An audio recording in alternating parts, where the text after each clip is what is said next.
I might need a little warm-up. Thanks a bunch. So what's the deal now? Gary says triple homicide? Yeah, looks pretty bad. Two of them are over here. Where is everybody? Well, it's cold, Margie. Watch your step, Margie.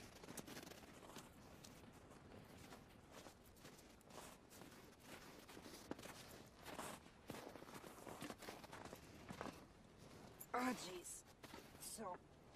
Oh, jeez. Here's the second one. It's in the head and the hand there. I guess that's a defensive wound. Oh, yeah? Where's the state trooper?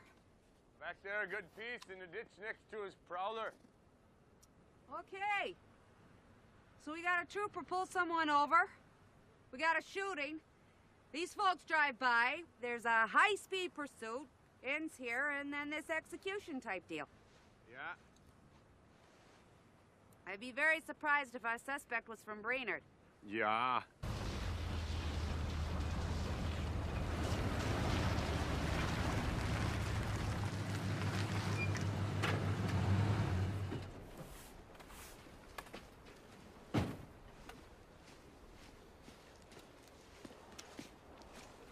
How you doing?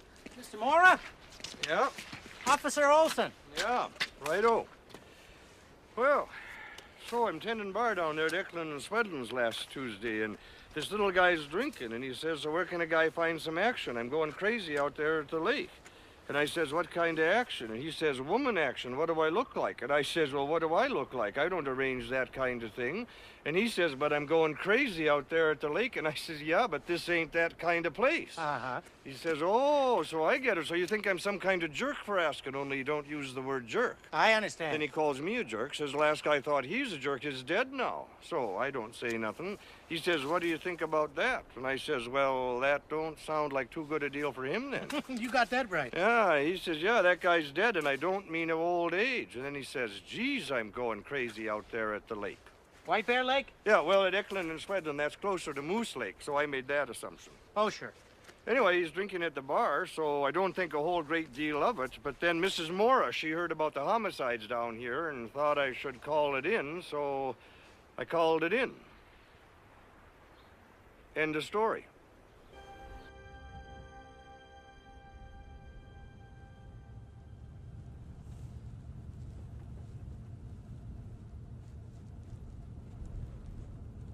So that was Mrs. Lundegaard on the floor in there.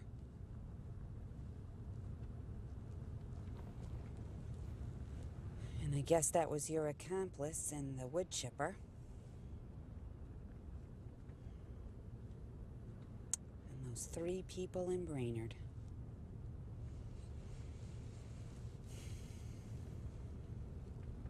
And for what? For a little bit of money.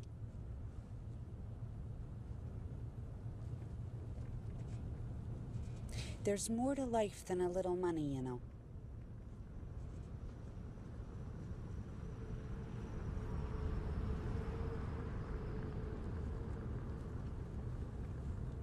Don't you know that?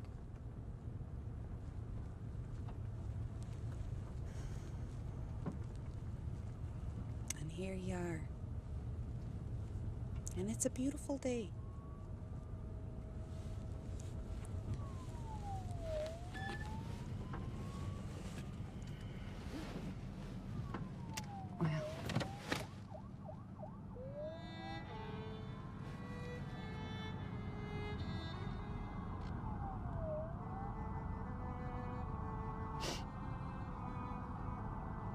I just don't understand it.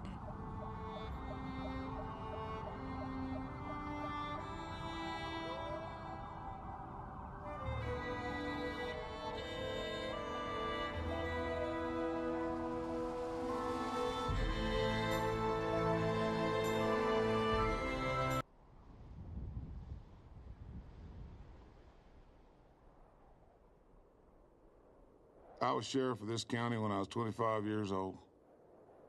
Hard to believe. Grandfather was a lawman. Father, too.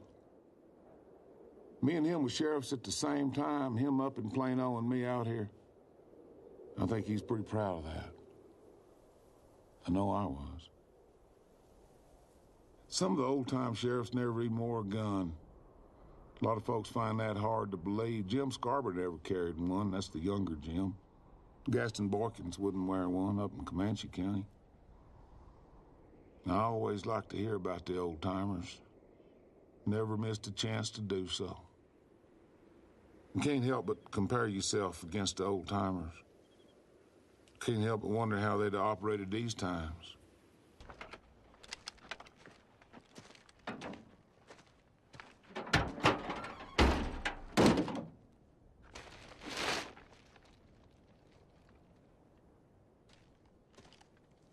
You speak English? Where's the last guy? Ultimo hombre, last man standing. There must have been one. Where'd he go?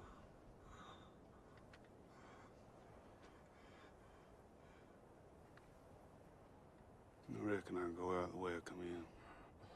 Cierra la puerta. Hay lobos.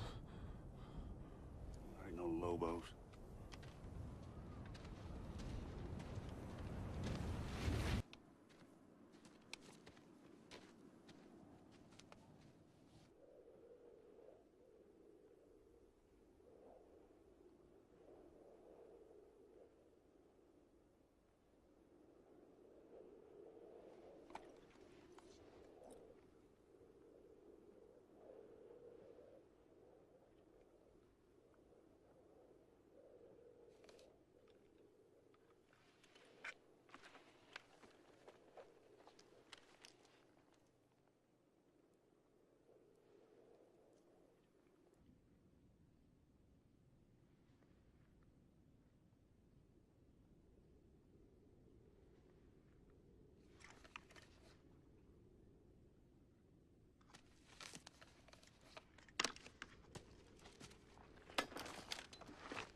Is something wrong?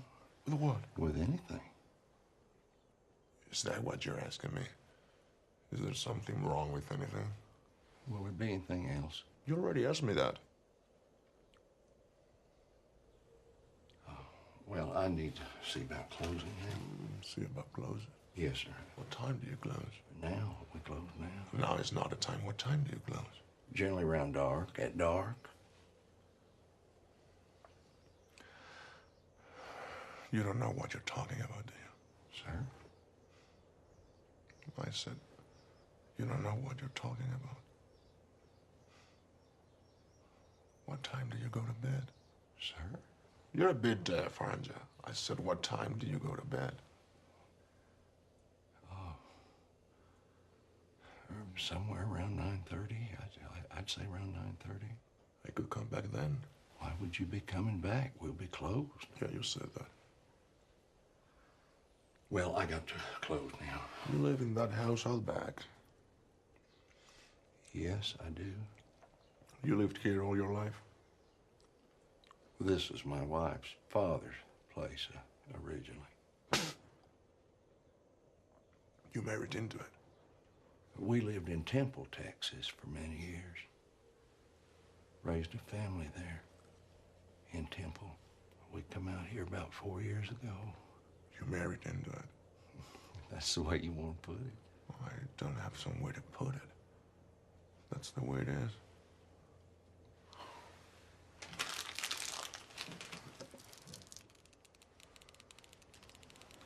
What's the most you ever lost on a coin toss? Sir? The most you ever lost on a coin toss? I don't know. I couldn't say. Call it. Call it. Yes. For what? Just call it. Well, we need to know what we're calling it for here. You need to call it. I can't call it for you. Well, it wouldn't be fair. I didn't put nothing up. Yes, you did. You've been putting it up your whole life. You just didn't know it. You know what date is on this coin? No. 1958. It's been traveling 22 years to get here. And now it's here.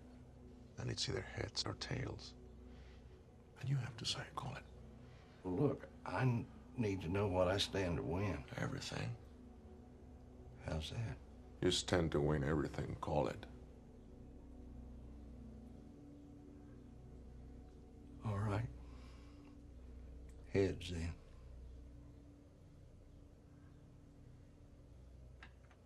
Well done. Don't put it in your pocket. Sir? Don't put it in your pocket. It's your lucky quarter. Where do you want me to put it? Anywhere not in your pocket. Or it'll get mixed in with the others and become just a coin. Which it is.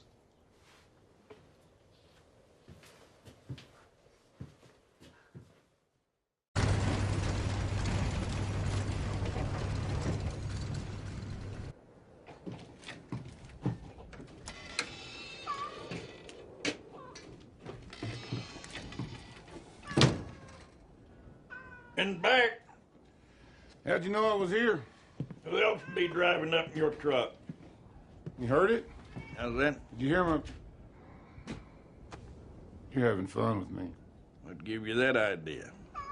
I seen one of the cats heard it. How'd you know it was my truck? I deduced it when you walked in. How many of them things you got now? Cats? Oh, I don't know, several. Well, it depends on what you mean by got. Some of them are half wild, some of them are just outlaws.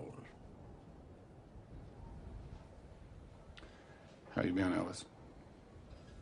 You're looking at it. I got to say, you're looking older. I am older. Got a letter from your wife. She writes me pretty regular. Keeps me up on the family news. Didn't know there was any. Told me you're quitting.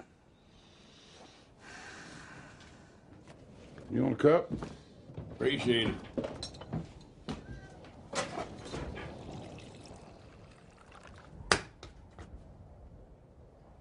How fresh is that coffee? I generally make a fresh pot every week, even if there's some left over. That man that shot you died in prison? Angola. Yeah. What'd you done? He'd have been released. Oh, I don't know. Nothing. Wouldn't be no point in it. Kind of surprised to hear you say that. Well, all the time you spend trying to get back what's been took from you, more is going out the door. After a while, you just have to try to get a tourniquet on it. What you got ain't nothing new. This country's hard on people. You can't stop what's coming.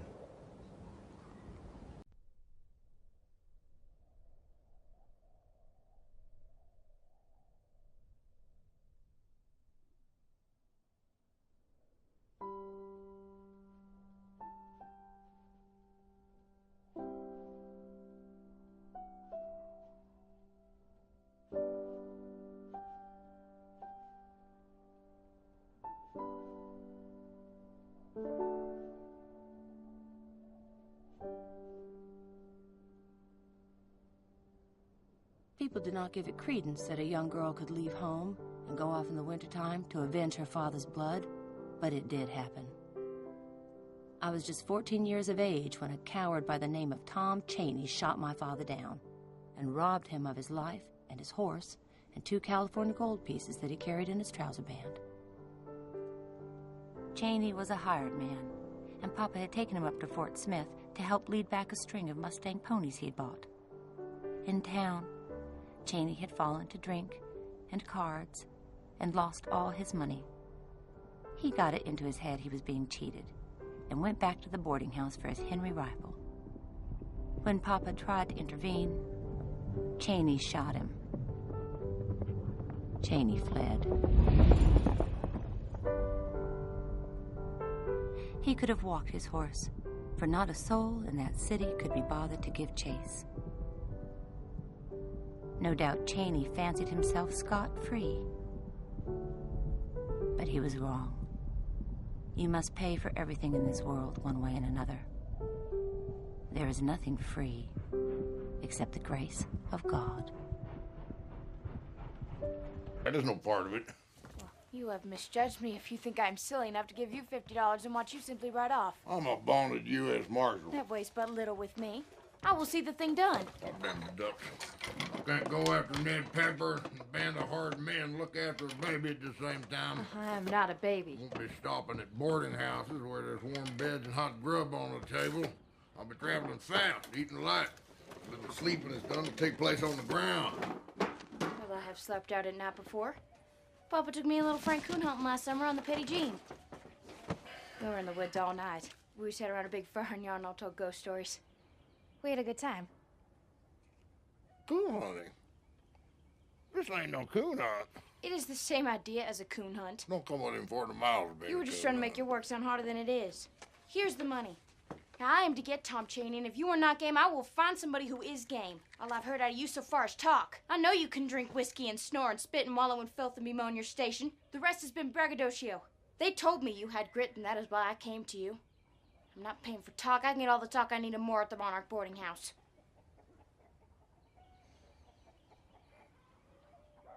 Save your money. Meet me here at 7 o'clock tomorrow morning. We'll begin our coon hunt.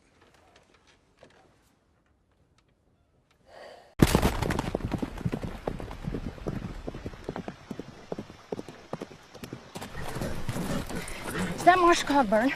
That is the man. Who's he with? I do not know. Well, take me across. So, you're the runaway. Marshal told me you'd show up. I'm to present you to the sheriff. That is a story. Let go of my horse. I have business across the river. If you don't turn around and take me across, you may find yourself in court where you don't want to be. I have a good lawyer.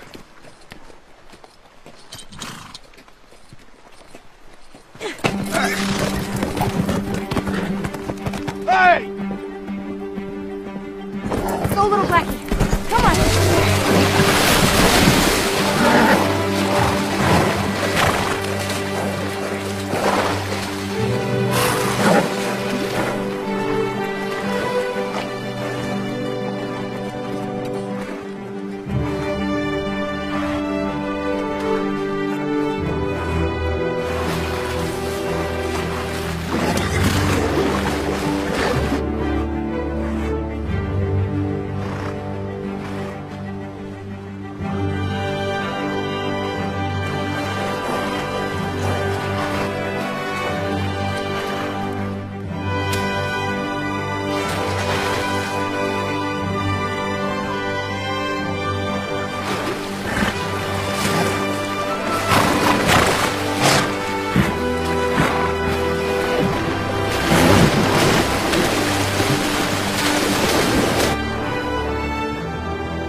That is quite a horse.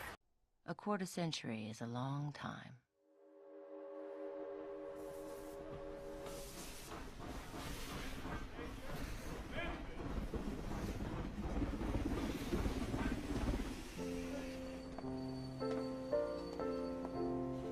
By By the time we reached Bagby's store, my hand had turned black. I was not awake when I lost the arm. The marshal had stayed with me, I was told, till I was out of danger, but he departed before I came round. Once home, I wrote him with an invitation to come by the next time he found himself near Yell County and collect the $50 I still owed him. I did not hear back from Marshal Cogburn, and he did not appear. Then, one day, I received a note from the marshal with a flyer enclosed. He said he was traveling with the Wild West show, getting older and fatter. Would I like to come visit him when the show came to Memphis and swap stories with an old trail mate? He would understand if the journey were too long. Brief though his note was, it was rife with misspellings. Yes'm. I am Cole Younger. This is Mr. James. It grieves me to tell you that you have missed Rooster. He passed away 3 days ago when the show was in Jonesboro, Arkansas. Buried him there in the Confederate cemetery. Reuben had a complaint what he referred to as night hoss, and I believe the warm weather was too much for him. We had some lively times. What was the nature of your acquaintance? I knew the marshal long ago. We too had lively times. Thank you, Mr. Younger. I heard nothing more of the Texas officer LaBeef. If he is yet alive, I would be pleased to hear from him. I judge he would be in his 70s now, and nearer 80 than 70. I expect some of the starch has gone out of that cowlick. Time just gets away from us.